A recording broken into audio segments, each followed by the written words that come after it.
So guys this is Rahul and welcome back to micro classes. हमारी हरियाणा की कुछ ये यूनिवर्सिटीज हैं, इनके लिए बीएड की रेगुलर क्लासेज चल रही है। आज का हमारा सब्जेक्ट रहेगा चाइल्डहुड एंड ग्रोइंग अप। इस सब्जेक्ट की ये क्लास नंबर 6 है। आज का हमारा टॉपिक रहेगा खेल। प्ले किसे कहते हैं, उसका क्या इंपॉर्टेंस है। मोस्ट इंपॉर्टेंट क्वेश्चन है आपके, अगर बीएड एग्जाम की बात करूँ तो मैं, ये लॉन्ग में भी आता है, शॉर्ट में भी आता है। तो खेल क्या होते हैं, उसका सामाजिक, भावात्मक, संज्ञानात्मक कड़ियाँ, मतलब उसका महत्व वगैरह क्या होता है। तो गेम्स क्या होते हैं, खेल, प्ले कह देते हैं इसे हम, क्योंकि छोटे लेवल पर बच्चों के रिगार्डिंग बात कर रहे हैं। तो खेल क्या होता है, उसका क्या इंपॉर्टेंस होता है। मोस्ट इंपॉर्टेंट क्वेश्चन है, बार बार आपके पेपर में आ रहा है। ये कुछ एग्जाम्पल है, इस तरह से ये क्वेश्चन आपके पेपर में पूछा जा रहा है।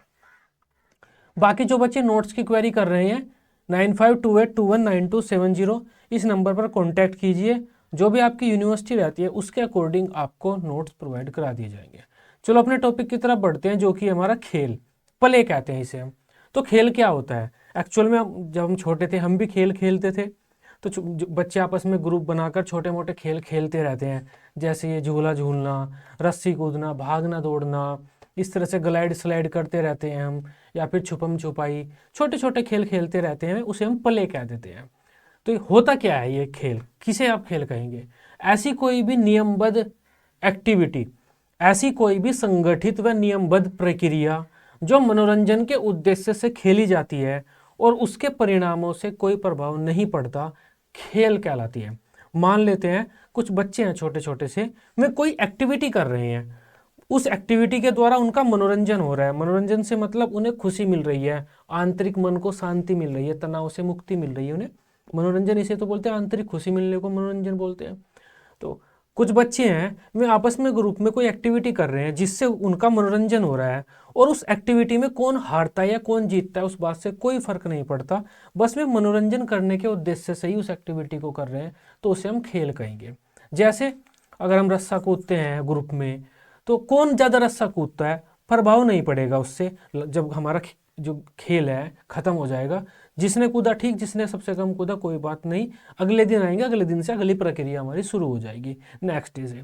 तो ये होता है खेल। खेल में बस यही चीज़ इंपॉर्टेंट है, खेल हमारा जो विकास है, डेवलपमेंट है, उसमें भी बहुत ही अधिक महत्वपूर्ण होते हैं। हमारा शारीरिक, मानसिक, संवेगात्मक, भावात्मक हर तरह का विकास ये करते हैं खेल, और हमारे विकास को एक उचित दिशा में लेकर जाते हैं। तो सामान्य भाषा में अगर हम कहीं खेल क्या होता है, तो कोई भी एक ऐसी संगठित, नियमबद्ध, व्यवस्थित गतिविधि जो उद्देश्यों, कोई भी ऐसी संगठित गतिविधि, नियमबद्ध गतिविधि जो मनोरंजन के उद्देश्य से की जाती है और उसके परिणामों का कोई प्रभाव नहीं पड़ता, खेल कहलाती है। अब परिणामों का प्रभाव नहीं पड़ता का मतलब क्या होता है, अगर गेम्स, हम छोटे मोटे गेम्स बच्चे खेल रहे हैं, खेल खेल रहे हैं, तो कौन हारता है उससे हम सजा नहीं देते, या कौन जीतता है उसे इतनी तगड़ी ट्रीट नहीं देते, या उसे हम सर पर नहीं बैठाते कि भाई आज तू जीत गया, तू हमारा सबका गुरु है। तो कोई भी हारे कोई भी जीते फर्क नहीं पड़ता, बच्चे तुरंत भूल जाते हैं कौन हारा कौन जीता, बस में उस एक्टिविटी को करते हैं क्योंकि उन्हें मनोरंजन चाहिए। ठीक है, आई बात समझ में। अब थोड़ा सा इसके बारे में पढ़ लेते हैं। खेल उन संगठित, नियमबद्ध और प्रतिस्पर्धी शारीरिक या मानसिक गतिविधियों को कहते हैं जो मनोरंजन के उद्देश्य से की जाती हैं या फिर आनंद प्राप्त करने के उद्देश्य से की जाती है। ये गतिविधियां समूह में हो सकती हैं, व्यक्तिगत रूप से हो सकती हैं। खेलों में कोई भी खिलाड़ी उत्तम कौशल का प्रदर्शन करके अपने प्रतिद्वंदी को हराने का प्रयास करता है। आई बात समझ में। तो कोई भी शारीरिक, अब देखो गेम्स, खेल हमारे शारीरिक भी हो सकते हैं, मानसिक भी हो सकते हैं। जैसे चेस, चेस मानसिक होता है, और ये जो एक्टिविटी कर रही है सारी शारीरिक एक्टिविटी है। तो कोई भी शारीरिक या मानसिक एक्टिविटी जो मनोरंजन के उद्देश्य से, आनंद प्राप्त करने के उद्देश्य से, मन की आंतरिक शांति के उद्देश्य की, देखो मन की आंतरिक शांति तो हमारे एक बड़ा लेवल भी हो जाता है, आप मनोरंजन वगैरह ही लिख देना। जो आनंद प्राप्त करने के उद्देश्य से या मनोरंजन के उद्देश्य से की जाती है, वो हमारी खेल कहलाती है। खेलों में जो खिलाड़ी होते हैं अपने विरोधी टीम को या विरोधी खिलाड़ी को अच्छा कार्य करके हराने की कोशिश करते हैं, अच्छा प्रदर्शन करके हराने की कोशिश करते हैं। खेल की प्रक्रिया के बाद जो परिणाम हमें प्राप्त होते हैं वे महत्वपूर्ण नहीं होते, कौन हारा कौन जीता कोई फर्क नहीं पड़ता, बस ये एक मनोरंजन का साधन होता है और बच्चों के विकास में अहम भूमिका निभाता है। खेलों का मुख्य उद्देश्य मनोरंजन करना, तनाव कम करना और शारीरिक स्वास्थ्य को बनाए रखना है। उदाहरण के लिए कुछ उदाहरण दे सकते हैं आप खेलों के, ये भी दे सकते हैं रस्सी कूदना, बच्चों के जो छोटे मोटे खेल होते हैं उन्हीं की बात हो रही है, तो रस्सी कूदना, ग्लाइड करना, स्लाइड करना, पेड़ पर चढ़ना, इधर उधर भागना, छुपम छुपाई, या फिर शतरंज, फुटबॉल, टेनिस, ये सब भी हमारे खेल हैं। एक होता है गेम, देखो मैं गेम नहीं बोल रहा, ज़्यादा खेल बोल रहा हूँ। एक होता है गेम्स, एक होता है प्ले, दोनों में हल्का सा डिफरेंस है। जो प्ले होता है हमारा, उसमें रिजल्ट क्या आया उससे फर्क नहीं पड़ता है, और जो खेल के जो प्ले के नियम है वे कैजुअल होते हैं, छोटे मोटे होते हैं। एक होता है गेम्स, जो बड़े लोग खेलते हैं, जैसे इंडियन क्रिकेट टीम है, फुटबॉल टीम में गेम खेले, शतरंज के लिए कंपटीशन होता है तगड़ा तगड़ा, तो उसका रिजल्ट क्या आया उससे फर्क पड़ता है, वर्ल्ड कप किसने जीता। तो गेम्स के नियम थोड़े स्ट्रॉन्ग होते हैं, स्ट्रिक्ट होते हैं, और उसके रिजल्ट से भी प्रभाव पड़ता है। लेकिन खेल प्ले के रिजल्ट से कोई प्रभाव नहीं पड़ता, बच्चे बस मनोरंजन के साधन के एक उद्देश्य से खेलते हैं इसे। हर लोग ने एक बहुत ही अच्छी परिभाषा दी है खेल की। खेल कोई भी वह क्रिया है जो आनंद प्राप्त करने के उद्देश्य से की जाती है या प्राप्त होने वाले आनंद के लिए की जाती है, और इसके जो अंतिम परिणाम है उससे कोई प्रभाव नहीं पड़ता, उस पर कोई विचार नहीं करता कौन हारा कौन जीता। ठीक है, अतः खेल एक स्वाभाविक आत्म प्रेरित शारीरिक या मानसिक क्रिया है जो अपने आप में पूर्ण है। इसका कोई विशेष लक्ष्य नहीं होता जो उस गेम के आगे हो, सिंपल सा वही है कि आप मनोरंजन के लिए इसे कर सकते हो। इसके परिणाम पर भी कोई विचार नहीं करता। खेलों में बच्चों की स्वाभाविक प्रवृत्ति होती है, हर बच्चा खेलना चाहता है। खेल मनोरंजन के साथ साथ शारीरिक, मानसिक, संवेगात्मक, भावात्मक हर तरह के विकास में हमारी मदद करते हैं। चलो अब बात कर लेते हैं खेलों का महत्व। क्वेश्चन आपके पेपर में इस तरह से आता है, खेल क्या होते हैं, खेलों का महत्व बता दीजिए, ये भी आता है तो भी आप ये चीज़ें लिख दो। या फिर इस तरह से आता है, खेल क्या होते हैं, खेलों का सामाजिक, भावात्मक या हमारा संज्ञानात्मक महत्व क्या होता है। तो अब तीनों टॉपिक की बात करते हैं हम, खेलों का सामाजिक महत्व, खेलों का भावात्मक महत्व और खेलों का संज्ञानात्मक। संज्ञानात्मक मतलब बुद्धि। तो इनका, खेलों का इन क्षेत्रों में क्या महत्व होता है, ये आपके पेपर में ज़्यादा आता है। सबसे पहले बात करते हैं खेलों का सामाजिक महत्व। सामाजिक महत्व का मतलब होता है सामाजिक विकास में खेल बच्चों की सामाजिकरण में, सामाजिक प्रक्रिया में कैसे महत्व रखते हैं, किस तरह से योगदान देते हैं। अब देखो, गेम्स बच्चे ग्रुप में खेलते हैं तो बच्चे ग्रुप में रहना सीख जाते हैं, और समाज में हम क्या करते हैं, ग्रुप में ही तो रहते हैं, दूसरे लोगों के साथ ग्रुप में रहते हैं। ग्रुप में रहना, समूह में रहना ही तो समाज है। तो गेम्स, खेल, प्ले बच्चों के सामाजिकरण में भी काफी मदद करते हैं। खेल बच्चों के सामाजिक कौशल, नेतृत्व और दूसरों के प्रति सहानुभूति विकसित करने में काफी मदद करते हैं। नेक्स्ट है, खेल बच्चों को दूसरों के साथ बातचीत करना, अवसर प्रदान करना और सहयोग करना सिखाते हैं। तो ये सारी चीजें सामाजिक गतिविधियों से संबंधित हैं। इस तरह से खेल बच्चों का सामाजिक विकास करते हैं, सामाजिक तथ्यों को उन्हें सिखाते हैं। खेलों के द्वारा बच्चे समूह में रहना, एक दूसरे का सहयोग करना आदि चीजें सीख जाते हैं, और ये सारे काम बच्चों को समाज में भी करने पड़ते हैं। खेल में क्या होता है, बच्चे आपसी मतभेद भुलाकर एक साथ खेलते हैं, जिससे बच्चों में सकारात्मक कौशलों का विकास होता है। तो जब बच्चे बड़े हो जाते हैं तब भी वे आपसी मतभेद भुलाकर एक साथ रहने की कोशिश करते हैं। खेल बच्चों के मानसिक, शारीरिक विकास को बढ़ावा देते हैं, जो सीधे तौर पर सामाजिक प्रक्रियाओं से संबंधित होता है, क्योंकि जैसे हमारी मानसिक विकास होगा वैसे ही हमारे सामाजिक रिलेशन होंगे। खेल विभिन्न संस्कृतियों और परंपराओं को एक दूसरे के करीब लाते हैं, जो बच्चों में सांस्कृतिक जागरूकता की भावना को पैदा करते हैं। देखो, जब बच्चे गेम्स खेलते हैं तो अलग अलग कल्चर के, अलग अलग भाषाओं को बोलने वाले बच्चे एक साथ खेलते हैं, तो उनके कल्चरल भी होता है, एक तरह से कल्चर, एक दूसरे कल्चर समझते हैं, उसकी रेस्पेक्ट करना सीख जाते हैं। नेक्स्ट पॉइंट हमारा 7th, खेल सभी को एक दूसरे के साथ जुड़ने और एक बेहतर समाज बनाने के भी अवसर प्रदान करते हैं। नेक्स्ट पॉइंट है, खेल बच्चों को नेतृत्व करने और दूसरों को प्रेरित करने के भी एक्टिविटी वगैरह ये चीज़ें सिखा देते हैं। क्योंकि गेम्स में हम क्या करते हैं, कई बार ये होता है हम एक अपना वो चुन लेते हैं टीम लीडर, तो हम लीडरशिप क्वालिटी का विकास होता है हमारा। खेल में बच्चे अपने हितों को त्याग कर पूरे समूह के हित के अकॉर्डिंग एक्टिविटी करते हैं। तो अपने समूह के बारे में सीखना, अपने समूह के बारे में सोचना, पूरे समूह का ध्यान रखना बच्चे सीख जाते हैं गेम्स के द्वारा। बच्चों में एकता और भाईचारे की भावना को भी बढ़ावा मिलता है।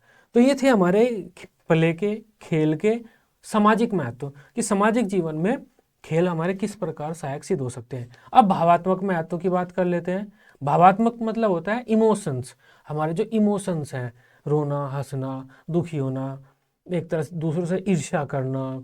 तो ये जो इमोशंस हैं हमारे, इनके विकास में या इमोशंस के फील्ड में खेल हमारी किस तरह से सहायता करते हैं। गेम्स हमारी भावात्मक रूप से भी काफ़ी मदद करते हैं, कुछ बच्चे ऐसे होते हैं जो जल्दी रो पड़ते हैं, जैसे में गेम्स खेलते रहते हैं, बार बार हारते रहते हैं, तो वे एक तरह से मैच्योर हो जाते हैं। अगर वे हारते हैं तो भी वे रोते नहीं हैं, दोबारा उठते हैं, हिम्मत करते हैं और दोबारा खेलते हैं और जीतने की कोशिश करते हैं। तो जो इमोशन, भावात्मक, एक तरह से इमोशनली उन्हें स्ट्रोंग कर देते हैं खेल। अब वही चीज़ें हमें यहाँ पर पॉइंट बनाकर बतानी है कि गेम्स प्ले बच्चों की किस तरह से भावात्मक रूप में मदद करते हैं। खेल बच्चों को अपने संवेगों को दर्शाने में मदद करते हैं, एक तरह से वे बच्चों का भावात्मक रूप से विकास करते हैं, क्योंकि गेम्स बच्चों को अवसर देते हैं कि बच्चे अपने संवेगों को दर्शा सके दूसरों के सामने। संवेग, हंसना, रोना, दुखी होना, गेम्स में बच्चे ये सब काम करते ही हैं। हारते हैं, दुखी होते हैं, जब उनके अकॉर्डिंग उनके उनके बच्चों के फेवर में चीज़ चली जाती है कोई, तो वे हंसते हैं, दूसरे के साथ इंजॉय करते हैं। नेक्स्ट पॉइंट है हमारा, खेल बच्चों के भावात्मक पक्ष का विकास करते तथा उन्हें भावात्मक रूप से मजबूत बनाते हैं। मैं बता चुका हूँ, गेम्स बच्चों को इमोशनली स्ट्रोंग बनाते हैं। खेल बच्चों को अपनी भावनाओं और संवेगों को समझने, व्यक्त करने और उन्हें मैनेज करने में मदद करते हैं। गेम्स या जो हमारे प्ले होते हैं, जो हमारे इमोशंस होते हैं, उनको समझने और मैनेज करने में मदद करते हैं। खेल तनाव को दूर करने में मदद करते हैं, और तनाव दूर करना भी एक तरह से इमोशंस को कंट्रोल करने का साधन होता है। जब आप टेंशन में होते हैं तो एक तरह से इमोशन ही होता है वो भी, आपका टेंशन लेना भी, उसमें आप कोई भी एक्टिविटी सही नहीं कर पाते, तो तनाव से भी आपको दूर रखते हैं। खेल क्या करते हैं, समूह खेल बच्चों को दूसरे के दृष्टिकोण को समझने और उनकी भावनाओं के प्रति सहानुभूति दर्शाने में मदद करते हैं। जब हम ग्रुप में गेम्स खेलते हैं तो दूसरे के जो इमोशंस है उसको भी हम रेस्पेक्ट देना सीख जाते हैं। अरे भाई हम जीते हैं, वो हारा है तो वो दुखी है, भाई दुखी होगा ही वो, क्योंकि वो हारा है। तो एक तरह से दूसरों के बारे में सोचना शुरू कर देते हैं हम इमोशनली। नेक्स्ट है, खेल बच्चों को सफलता का अनुभव करने और अपने क्षमताओं में विश्वास करने में मदद करते हैं, जिससे बच्चों का आत्मसम्मान और आत्मविश्वास बढ़ता है। नेक्स्ट पॉइंट है, खेल बच्चों को अपनी भावनाओं को व्यक्त करने का एक सुरक्षित और रचनात्मक माध्यम प्रदान करते हैं। नेक्स्ट पॉइंट है, खेल बच्चों को चुनौतियों का सामना करना, उनसे उबरना सिखाते हैं, जिससे बच्चों में का लचीलापन विकास होता है। मतलब बच्चे स्थितियों के अकॉर्डिंग अपने आप को ढाल देते हैं। खेल बच्चों के जो नकारात्मक संवेग है उसकी स्थिति से बाहर निकलने में मदद करते हैं। अगर कोई बच्चा हार गया है तो उसे पता है कि मैं कल जीत जाऊंगा, इतनी बड़ी बात भी नहीं है, तो दुखी होने वाला, इसमें कोई ऐसा बड़ी चीज़ नहीं है। तो जो उनके नकारात्मक संवेग है, नेगेटिव इमोशंस हैं, उनके शरीर पर हावी होते हैं, तो बच्चे उन्हें छोड़ना भी सीख जाते हैं। खेल बच्चों को ये सिखाते हैं कि दुख के बाद खुशी आती है और खुशी के बाद दुख, कुछ भी स्थायी नहीं है। एक तरह से उन्हें इमोशनली मैच्योर कर देते हैं गेम्स। चलिए अब संज्ञानात्मक रूप से बात कर लेते हैं। संज्ञानात्मक मतलब कॉग्निटिव, बुद्धि। बौद्धिक रूप से खेल हमारी किस तरह से मदद करते हैं, बौद्धिक रूप से खेल हमारी हमारी बुद्धि के विकास में किस तरह सहायता करते हैं। अब देखो गेम्स में काफी खेल में जब हम खेल खेलते हैं तो सोचना पड़ता है हमें किस जगह पर क्या डिसीजन लेना है। हम रस्सी कूद रहे हैं, पेड़ पर चढ़ रहे हैं, किसी उस टहनी पर नहीं जाना कि हम गिर जाएं, टूट जाएं हमारे हाथ पैर भी। तो हमें अपनी बुद्धि का भी यूज करना पड़ता है खेल में। छोटे मोटे खेल तो काफ़ी तरह के होते हैं, प्ले मैथमेटिकल होते हैं खेल, जो हमारी ये होती हैं छोटे छोटे, जैसे सुडोकू आता है, वो भी तो एक तरह का खेल ही है सुडोकू। तो उसमें हमें बुद्धि का यूज करना पड़ता है, चेस में बुद्धि का यूज करना पड़ता है। तो जो खेल है हमारे बुद्धि के विकास में भी काफ़ी सारी मदद करते हैं। फर्स्ट पॉइंट है इसका, खेल बच्चों के संज्ञानात्मक विकास के लिए अति आवश्यक गतिविधि है, उनके संज्ञानात्मक विकास में बहुत अधिक मदद करते हैं। खेल बच्चों की बुद्धि को भी तेज करते हैं, क्विक डिसीजन लेना सीख जाते हैं बच्चे गेम्स से। जब बच्चे खेल खेलते हैं तो इंस्टेंट क्विक डिसीजन लेना सीख जाते हैं। जब हम वो खेलते हैं लूडो, 5 आया तो कौन सा चलना है, 2 आया तो कौन सा चलना है, सोचते नहीं है अरे 5 आया कौन सा चलूँ मैं, क्विक डिसीजन लेना सीख जाते हैं बच्चे। नेक्स्ट पॉइंट है, खेल खेल में बच्चे समस्याओं का समाधान करते हैं और समस्याओं का हल करने के तरीके सीख जाते हैं। तो प्रॉब्लम सॉल्विंग जो स्किल्स होती है वो भी बच्चों की इंप्रूव करता है खेल बच्चों को पैटर्न पहचानने, किसी भी चीज़ के कारण और प्रभाव को समझने में मदद करते हैं। कई खेल ऐसे होते हैं जिसमें बच्चों को पैटर्न वगैरह समझना पड़ता है। जैसे आपके रीजनिंग थी ना, रीजनिंग में पैटर्न्स होते हैं, तो रीजनिंग के टाइप के भी काफ़ी खेल होते हैं कि अब 3 डब्बे ऐसे हैं तो चौथा डब्बा बताओ कैसा होगा। तो किसी पैटर्न को पहचानने, किसी चीज़ को सीक्वेंस में रखना सीख जाते हैं बच्चे। खेल बच्चों की जो कल्पना शक्ति है उसको भी इंप्रूव करते हैं। खेल में बच्चे कल्पना करते हैं हम जीतेंगे, अगर मैं ऐसा करूंगा तो मैं जीत जाऊंगा। तो इस बच्चों की जो इमेजिनेशन पावर है उसको भी इंप्रूव करते हैं। खेल बच्चों में ध्यान केंद्रण, अवलोकन आदि क्षमताओं का विकास करते हैं। इसके अलावा बच्चों के जो चिंतन मनन करने के कौशल हैं, विश्लेषण संश्लेषण करने के जो कौशल हैं, उनको भी इम्प्रूव करते हैं खेल। नेक्स्ट है संरचित खेल गतिविधियों में भाग लेने से बच्चों की ध्यान केंद्रित करने की क्षमता का भी सुधार होता है। खेल बच्चों को नई परिस्थितियों के अनुसार अनुकूलन करने में मदद करते हैं। तो हमारी जो बुद्धि है, बुद्धि संबंधी जो गतिविधियां होती हैं, बौद्धिक विकास में भी खेल हमारी काफी मदद करते हैं। तो आई बात समझ में, आज तो ज्यादातर खेल खेल खेल खेल ही हो रहा है, इतनी बार खेल बोल दिया, जीभ भी फंस गई है खेल बोलने में। तो आई होप खेल को आप समझ पाए होंगे क्या होता है। एक ऐसी एक्टिविटी जो आनंद प्राप्त करने के लिए, मनोरंजन के लिए की जाती है, उसके रिजल्ट से कोई प्रभाव नहीं पड़ता, खेल कहलाती है। इस तरह के क्वेश्चन आपके पेपर में खेल के बारे में आएंगे। खेल क्या है, खेल की सामाजिक, भावात्मक और संज्ञानात्मक कड़ियों की व्याख्या कीजिए। मतलब खेल इन क्षेत्रों से किस प्रकार जुड़ा हुआ है, या इनके क्षेत्र के विकास में कैसे योगदान देता है, वही बात है।